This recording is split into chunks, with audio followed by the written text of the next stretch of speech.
So welcome once again. This is Chris Howard, and here we are in Los Angeles, California, with Mr. Brendon Burchard. Hey, welcome. Good seeing you. Yeah, man. Thanks for being with us. I'm stoked. Thanks for having me. Very cool. Why don't you tell? Because you're going to tell your bio better than I ever could. Yeah. Why don't you tell me a little bit about who you are, what you do, where you're from? Well, I'm most known, I guess, for Life's Golden Ticket, a book I had come out about second chances in life and in love. And Golden Ticket. That's like Willy Wonka's. Yeah, it's like Life's Golden Ticket. Something I felt like I got. I was in a huge car accident, 19-year-old kid, and I had these lessons taught to me about how life is about. You got to live it. You got to love. You got to Where were you? Because I said you were in a third world. Yeah, or Dominican Republic. In the Dominican Republic. Yeah, so I was working a summertime job my freshman year in college. Went down there. Buddy of mine rounding a corner, 85 miles an hour, spun off the road, hit a little retainer wall, flipped us up into the air, and we flipped over a cliff. Wow. And going down these cliff, these three questions came to me. And I don't know if they were questions. They didn't like type it across my head, but it was, so I don't know if it was a cognitive thing or just a feeling, emotional thing. But the questions were, did I live? Because you want to know, did I live my life fully? If this is me at death's doorway, did I live this thing? Did I love? And did I matter? So you really, you thought this was the end. I thought it was it. We're falling down the cliff. Did I live comes up. I'm thinking, man, I haven't really lived my life yet. I haven't been passionate, I haven't been vibrant, I haven't been present. I started seeing all these images of my loved ones and started thinking about love, and I was like, man, did I love? And when the car came to a crashing halt, I was able to pull myself through the windshield of this car, and I stand up on this hood, and I'm looking down my body, and there's blood oozing out and everywhere, and I just thought, for real? Yeah, no story. This is, wow. I'm standing on the hood, blood's coming out everywhere. Big, beautiful moon that night is lighting up the whole hood of the car, so I could see everything, and this blood is oozing out on top of the hood. And I just looked down, and I felt life draining out, literally. And I just thought, did I even matter? And that was the changing point of everything in my life. How was your friend? Okay. He survived, but with a pretty massive brain injury. He's going to be at a 6th grade learning level for the rest of his life. Wow. And he was the kid who was going to be, he's a valedictorian type of kid, going to be the star, going to be the president of the United States type of guy. And he was hit so hard in the head that he had a pretty massive brain injury. And he's a good reminder for me about how lucky I am. I have pretty difficult back problems and some physical issues, but I'm okay. So how long was it between this incident and the time that you actually wrote the book? 10 years. 10 years. Yeah. Did you think about it for a long time, or was it? I thought, the entire time I was like, I got to write the story, I have to tell the story, but Life's Golden Ticket, the book, isn't even about that story. It just 4 pages in the beginning says, here's what inspired me. I had this accident. Now just read the story. And then the story is about this man undergoing this dramatic change that makes him think about these things. Did he live? Did he really love? Did he matter? And ultimately, he gets the second chance. And so 10 years, I'm thinking, I got to tell the story about second chances. I got to tell you the story. But, I got caught in the corporate treadmill. And I thought, I got to climb the ladder. I got to earn my lifestyle, and then I'll have the credibility someday to write the book. And it wasn't until I finally said, you know what, my passion is more important than my plan to rise to corporate America. Forget about it. And I took some time off from work, went home to Montana, where I'm originally from. And how old were you at this time? 27. I'm 31 now. So 27 years old, I went home to Montana, and I tried to write the book for 6 months in San Francisco, couldn't write a thing. Nothing was coming out.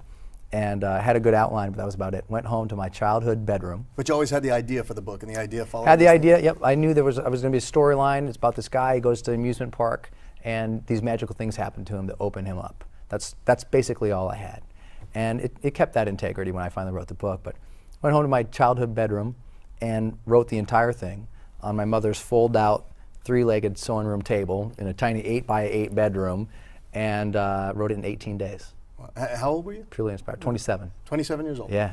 So you write this book, and the book's a phenomena. This book's being, Yeah. So what happened with the book? Tell me a little bit about that. Well, the interesting thing, and a reason why a lot of people want to talk to me now is, how did you get the book out there so much? It's a novel. At the end of the day, it's a novel, and first-time novelists can't sell a book. Now a lot of people watching this want to know how to sell a book. There's authors that would watch this, or budding authors that would say, how'd you do it? What I did was, that last question, did I matter, was pushing me through the whole project. I thought, how can I make a difference with this book, even if people never read it? And all these publishers were saying, well, what's your platform? Why should we give you a big contract to do this book? And I didn't have a platform, and I didn't really have a plan, but I thought, Did they like the hook? Did they like the angle? They loved the hook and everything, but first-time novelists, they know they're not going to make any money. Right. So it's a challenge to get that published, even worse than nonfiction. So I thought, I don't have a platform, but I volunteered for nonprofits my whole life.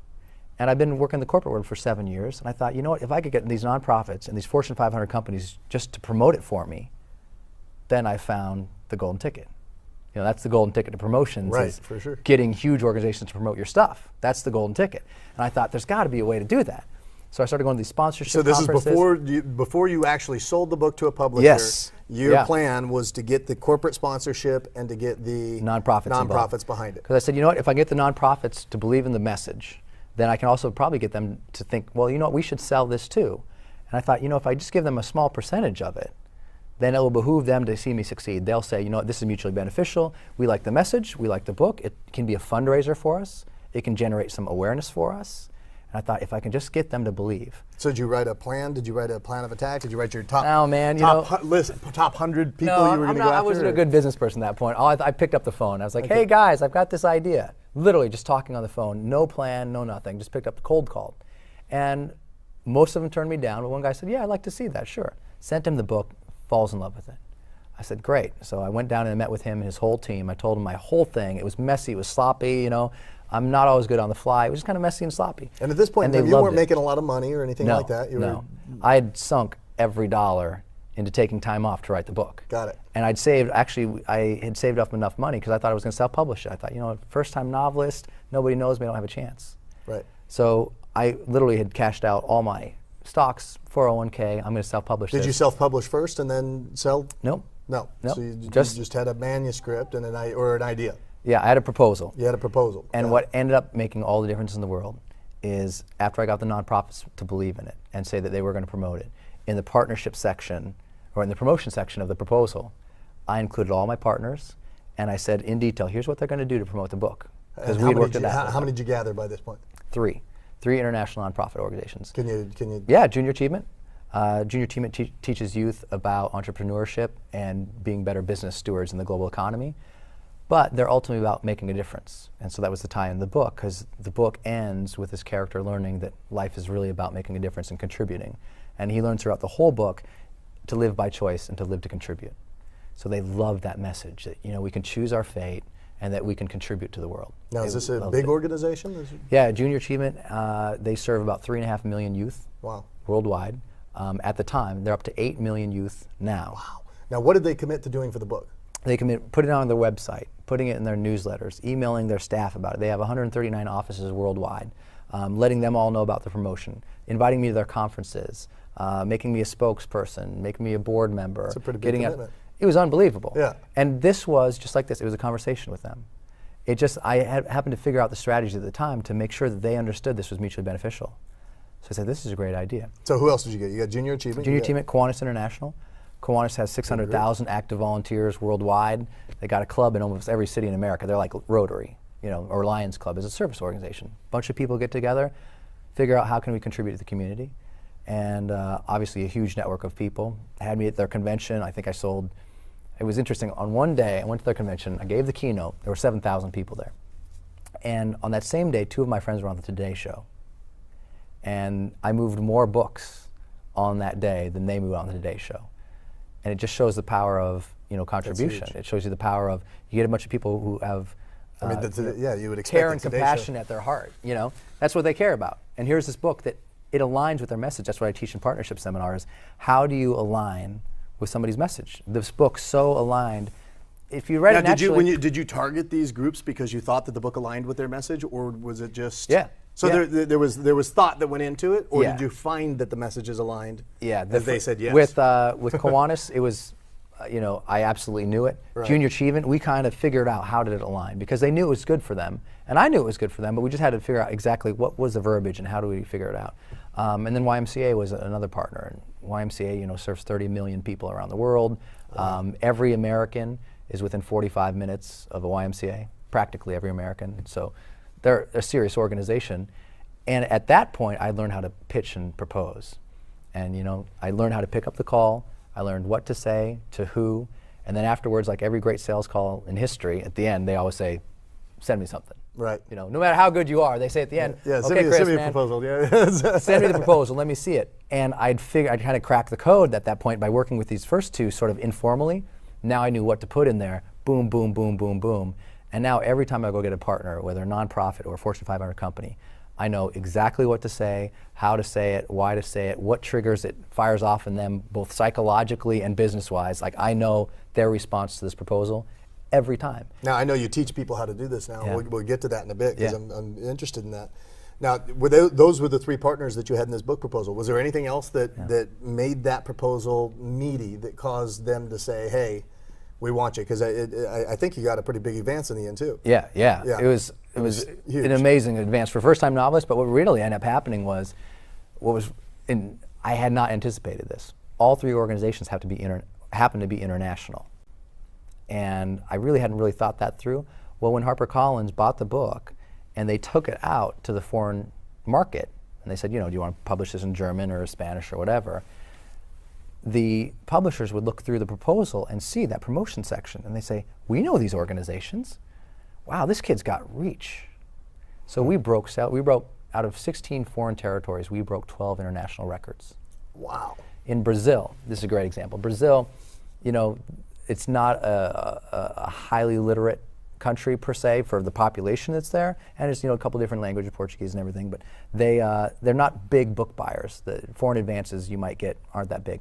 And I've heard some numbers, I don't know exactly what they are, I'll ballpark them, but like Harry Potter, I think got like $6,000, $7,000, I heard, right. Something crazy, I know, when my book sold to foreign markets, it sold to Thailand for 4 or 6 or something. Yeah, a couple thousand bucks. Yeah. I heard the Da Vinci Code, and again, I don't know if these are exact numbers, but I heard Da Vinci Code was like 6,000 some bucks. Right. $100,000. To who? To Brazil? No kidding. Yeah, we made headlines there because they were like, was it because of the three partners, or was it, what else was in that? It was the three partners. It was the message of the book. People feel like this book is a lot the message like, is great. Yeah. At the end of the day, to live by choice. Anybody can relate to it. Everybody relates to it, and it's a mystery. It does read like a mystery. That the setup of the book is, there's this guy who's very unhappy with his lot in life, and he's become very angry and sort of resentful. One day, his fiancée disappears. She turns up 40 days later in this hospital bed, claiming to experienced all these miracles at this abandoned amusement park in the woods. As her last wish, she hands him this envelope and says, go to the park, find out what happened to me.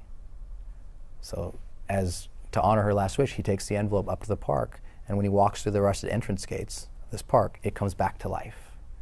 And suddenly he meets all these people, all these carnies and other people who teach him about her life and what happened to her there, and they teach him about his life and how they intertwined, and he starts finding out how to really let go of things that happened in his past, why he should take accountability for where he is at today. And he starts to understand that he has to be more action-oriented in the future. No clarity, no growth. No clarity, no change, no goal, no growth. So he's learning these lessons along the way, but it's not a typical self-help with a bunch of bullet points. It's a story. Right. Every chapter you end on a hook, and you're like, what happens? People call all the time. I read it in one sitting. We had people today that I read it in one sitting, because you can't help but read, because every chapter ends. You got to know. So I think that was compelling. So I made each chapter very compelling. But at the end of the day, I think so much of it was, hey, this is a powerful message, because there's books that are better than this that never sell. I'm a humble author. I'm amazed, because as a writer, sometimes stuff comes through and you're like, wow, this is amazing. Do you like to write? Love to Do you write. enjoy it? Really? Yeah, love to write. Really get into it. I don't do it often enough. But when I do, I love the process. I'm not very thoughtful about it, honestly. I'm not one of those guys that edits and re-edits. When it comes out right, because I'm just open and I'm there. But man, you get a proposal together and it's good. It's a good book, good message, and you've got people willing to spread the word about it. That's how ultimately that book really succeeded. That's your marketing section. Now, when you put that together, you had a few partners that you had. Yeah. And you say you're now continually looking for partners Always. For that book, for Life's Golden Ticket. Not so much for that book anymore, but for other seminars we do. Uh-huh. The biggest one I have right now is next year, 2009, in September. I'm launching what's called the Global Partnership Summit, inspired by the World Economic Forum, Clinton Global Initiative Fund. I was inspired, but those organizations, they bring really amazing people together. Politicians, celebrities, governmental leaders, entrepreneurs, all lots of life go to these things. And I was inspired by it, but I thought, I think a lot of that is cause marketing. They go in, organizations go in, they want to make a difference in the world, but they haven't exactly figured out how to do it. And I learned by Junior Achievement in Kiwanis. Junior Achievement serves 8 million kids. Kiwanis serves about 2.5 million students, kids around the world. mostly adult volunteers, but they're working in the community. These organizations have both been over, one's 105 years old, another one's 80 some years old. They'd never met. The senior executives never met. I found this out through my partnerships. They'd never met. Here they are reaching 10 million youth worldwide, but they've never met to say, can we take it further together? So now, when you say youth, because I noticed you were doing the presentation and it said something about college students. Do you do a lot of work with youth? A lot of. My first book was a book called The Student Leadership Guide, and that took off in the college market. So most universities in the U.S. have this book and they teach from it in leadership. Do you speak a lot at universities? A lot, as well? yeah. A little less now because I do a lot more of the motivational type of speaking. But what ended up happening was through this partnership process, I realized Junior Achievement has met Kiwanis. So in a historic meeting, I brought the leaders together. I just got the top 5 people here, the top 5 people. We met in Colorado Springs, and all of a sudden they realized who they were, and they thought, man, if we tied together, we could change. We could change things. We could reach a lot more students. We could make more of a difference. And that inspired me. That made me say, what other major organizations don't know about each other? What other major corporations or nonprofits are doing the same thing, but they've never gotten together? So that inspired the Global Partnership Summit. So we're bringing together the top Fortune 500 CEOs, the top 200 global nonprofit leaders, the top 200 foundation leaders, and then 500 social entrepreneurs together in San Francisco for 3 days to talk partnerships. And these aren't promotions, it's not cause marketing, let's do some campaign to sell something and benefit some African country, which is okay. This is way more in depth. It says, how do we leverage each other's infrastructure and resources to make a real difference in the world?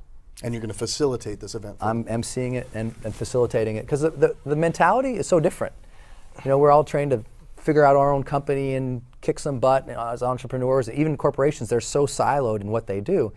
If they just realize if they saw the map of what everybody else is doing, they say, whoa, we align here, here, and here. If we could just come together in some common causes and really leverage each other's infrastructure and resources, I think we could change the world. Now, how did you manage to get all these people all together?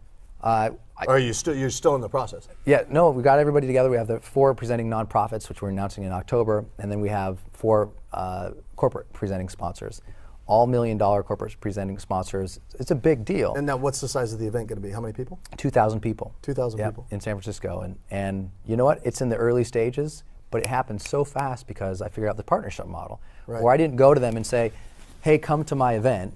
This is going to be really awesome." I said, "Hey, let's create this event," because it's one of the things I always teach is that people support what they create. So when I'm working with partners, I'm not going to them with the world's greatest idea. I'm going to them with an idea, and then we work together very closely to shape it. So it's not just my vision, but we co-create the vision. And now they're invested, they believe in it, they get the idea, and then we move forward real fast from there. So we've just finished piecing together the nonprofit partners for the program, and they're helping us bring on the corporate presenting partners. And it's one of those things, who knows what's going to come from it, but you get that caliber of people in the world. Because I said, what if we got the world's leading organizational leaders? What if we got the people who run the organizations that run the world? What if we put them together in a room for 3 days? I don't know what's going to happen. I have a pretty good idea that there'll be some massive change and there'll be some major insights, but it's just a vision. And it's something that I couldn't have done without the partnership model saying, it's not just about me. We need to figure out how to do this so it benefits everybody involved. And when we, that's not just hype. People talk about that, win, win, win. But when you actually make that a system or a procedure or a tactic, and that's what you do every single time in your business goes whoosh. Now, this is a money-making event. They're paying for the seats, I take it? Yeah. Yep. And what else do you have going on besides that event? Or is that event your year? Is that a huge event? No, we have 13 other events. 13 other events? Yeah, we do an event called Experts Academy, and that's just for authors, speakers, and coaches, millionaire authors, speakers, and coaches. And the whole focus is how do you do a great book proposal for authors? It sounds like you got that down.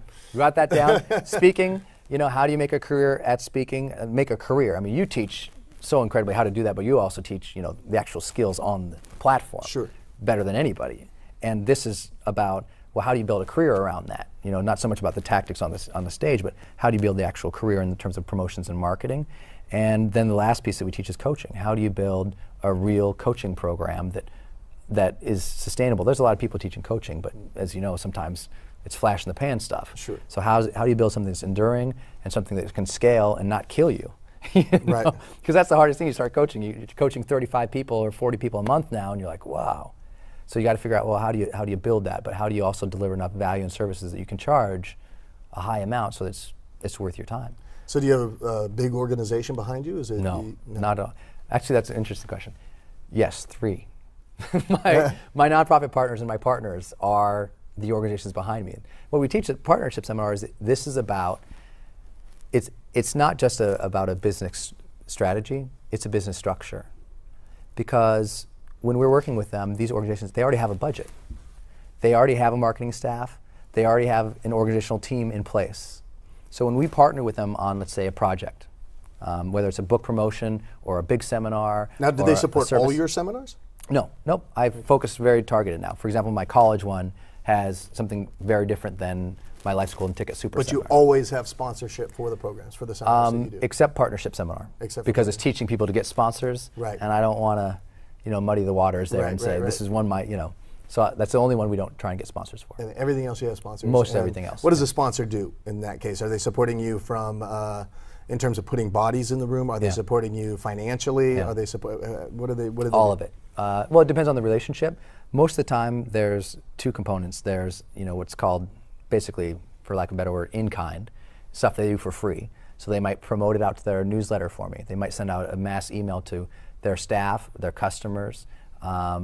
They might do, special little promotions that they might tie me into a promotion they're already doing. Sony Pictures puts me in a sweepstakes promotion they're already doing for a major movie, as an example. So Did they do this for you? Yeah, that was one of my first big ones. Which movie? Reign Over Me, Okay, starring Adam Sandler and Don Cheadle. Well, you got good actors in it. Yeah, big movie. It was awesome. Okay, actually, the title does sound familiar. Yeah, and we were set and slated to do a sweepstakes promotion with them as me as a life coach, and we switched it to a different movie, but that was where the partnership really started. So it's just different for each event that we do. Now, how'd you manage that? You called Sony Pictures up and you said, hey. Yep. What'd you say? Yep. How'd the conversation go? Well, the original relationship with this particular piece started with the college success program I teach, College Success Boot Camp. We bring a couple hundred kids all down to Walt Disney World Resort, and we teach them over 4 days, how do you succeed in college?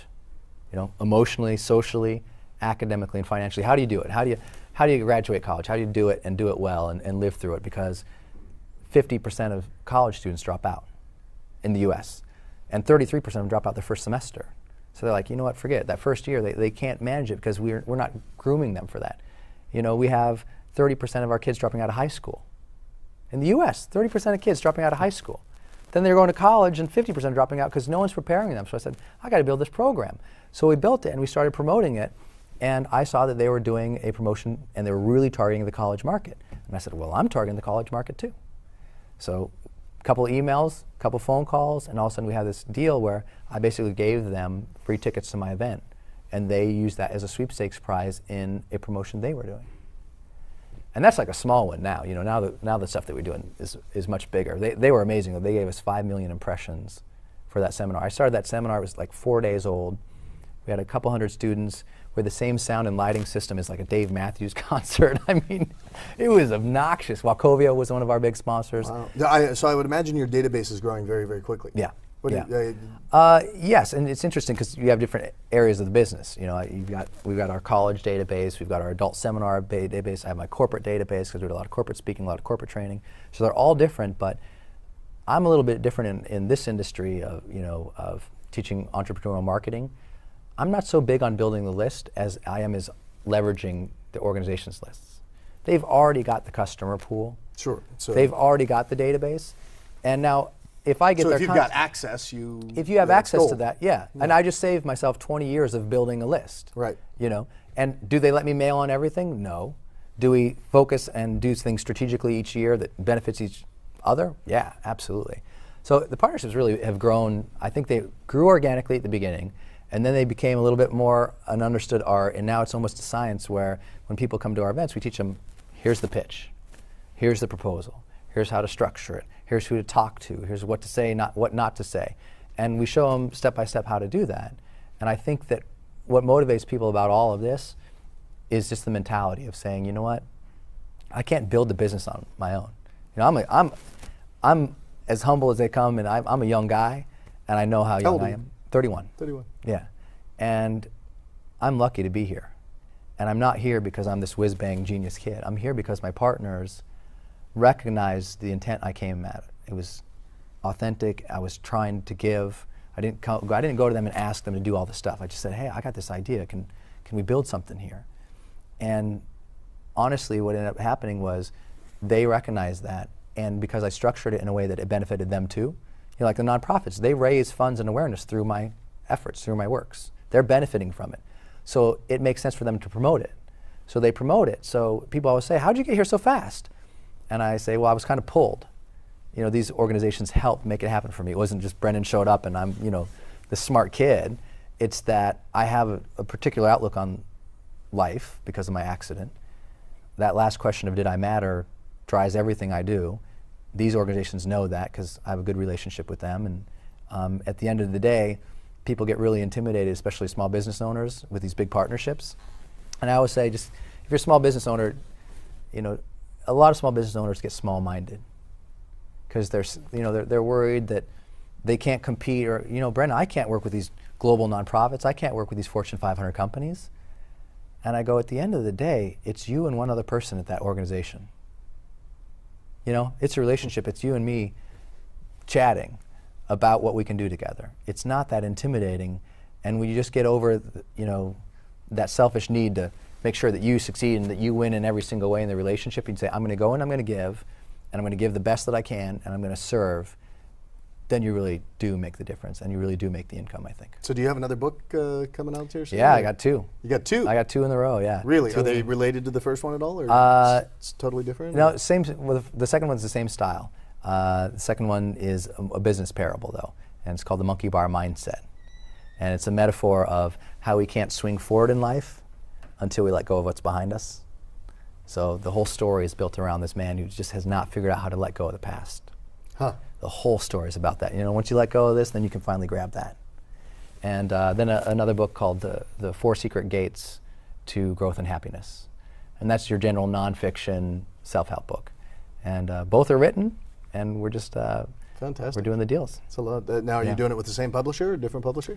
We'll see. You'll see. Yeah, so we'll it see. all comes down to the yeah. money. Those got superseded a little bit because Life's Golden Ticket we're working on making into a movie. Huh. And some huge. Now, have you already sold the rights to that for the movie, or is it it's in the works? We're pretty close. Wow. And it's with some surprisingly very serious people who, you know, I'm astounded by it because it's one of those, you never know. Sometimes just if you open up and you do what you're called to do, the universe opens up and it starts calling people into the mix. And astoundingly, some. Now that should be a big one for you, yes? Yeah. Yeah. Yeah. That would be, you know, that would be a major movie. Because, you know, originally the conversations, would this be a TV movie or movie? I said, I'm not going to do TV stuff. I don't like TV movies. I don't even watch TV. So I said, I would never see it. I said, theatrical. So they said, no problem. And we started having some.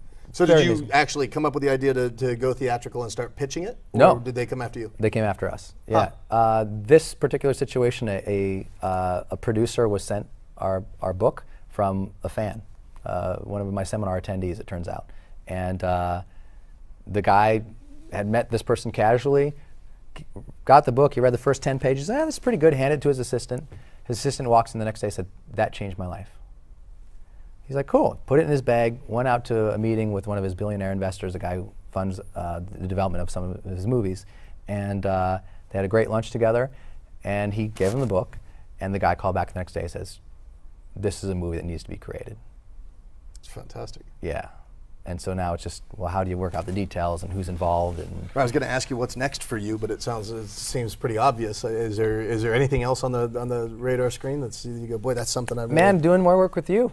Oh, you know? with me? Yeah, I watch you up on stage. I say, he's got it figured out. You know what? You're doing it for the right reasons. You have fun up there. Your audience loves you, and it's like, we got to do some stuff together. And then, you know, it's just developing more of our seminars. You know, we've got 8 different events that we do, and we do them 13 times a year starting this year. So you know how it is, it's getting more people in seats, getting the influence out there, and building your organization so you can actually do it without, you know, never sleeping and working your tail off. So You know, I just had to take. But when you figure that part out, you tell me. Yeah. Well, I just got married. Oh, you just got married. I Yeah, didn't realize this that. is 3 weeks ago. Wow. Congratulations. 4 weeks ago now. So I was having to leave for 4 weeks. And the great part about the whole thing that I'm set up is we outsource a lot of our work to our partners because they already have budgets and marketing departments and everything. So they do a lot of the work for us. So when it was time for me to leave, you know, my staff and everybody else, it was really understood. I'm gone for 4 weeks, you know, gone, honeymoon stuff. You know, no calls, no email, zilch. The only call I actually had to take was about the movie because I got a call from our entertainment rep and said, You're not going to pass that one up. Huh? Yeah, well, yeah, it was one of those. I was in, we were in Costa Rica. Said, I don't know where you're at, but you got to pick up a phone. So I had to rent like $100 phone there, right? You know, because I didn't get foreign service, so I mean, it was funny. But yeah, it's growing the seminars, it's doing the books out there, and it's continually developing the partnerships and even the Fortune 500 relationships we developed further and further to support all of this. And we'll see how it all turns out. But so far, I mean, what a blessing. Fantastic. You know, a 31-year-old kid, and I feel truly lucky about it. You know, some people, I know I've designed my way a little bit because I had the clarity that I don't want to do this by myself. And I had the clarity that we can make a change if we partner with other people. But a lot of it is filled in. You know, it happened in the right ways because the right intention was out there. And I think, you know, I work hard about it, but at the same time, we have partners who get it. You know, they get the intention. That's helped everything. So how do people find out more about you? Is there a website that people should go to? Yeah, you just go to just lifesgoldenticket.com. Name my book, lifesgoldenticket.com. Excellent, man. Yeah. Thanks for your time. Hey, Appreciate man, it. it's great being with you again. Yeah, good. Thanks, Chris.